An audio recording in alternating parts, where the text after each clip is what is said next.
একদিন এক স্কুলে প্রতিযোগিতা হচ্ছিল কে সবচেয়ে সাহসী কাজ করেছে। শিক্ষক বললেন বিজয়ীকে বড় পুরস্কার দেওয়া হবে।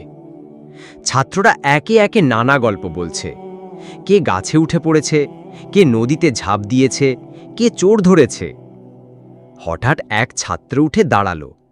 সবার পোশাকে আড়ম্বর, আর তার পরনে ছিল মলিন ইউনিফর্ম। সে একটু লজ্জা পেয়ে বলল, স্যার, আমি তেমন কিছু করিনি। আমি শুধু একবার আমার ছোট ভাইকে হারিয়ে ফেলেছিলাম বাজারে। ভয় পেয়েছিলাম, কিন্তু আল্লাহর নাম নিয়ে খুঁজতে খুঁজতে খুঁজে পেয়েছিলাম। কেউ কেউ হাসল, এ আবার সাহসের গল্প নাকি? অন্য ছাত্ররও দুঃসাহসিক গল্প বানিয়ে বলল। শিক্ষক চুপচাপ শুনছিলেন। শেষে তিনি বললেন, আজ আমি সেই ছাত্রকে পুরস্কৃত করব যে মিথ্যা বানিয়ে সাহস দেখায়নি, বরং সত্য বলার সাহস দেখিয়েছে। তিনি সেই ছেলেটিকে ডেকে পুরস্কার দিলেন। সবাই অবাক।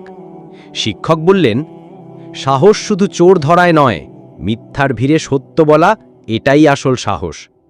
সুতরাং সত্য বলা সাহসেরই আরেক রূপ। যে পুরস্কার মিথ্যা দিয়ে মেলে, সে সম্মান দেয় না।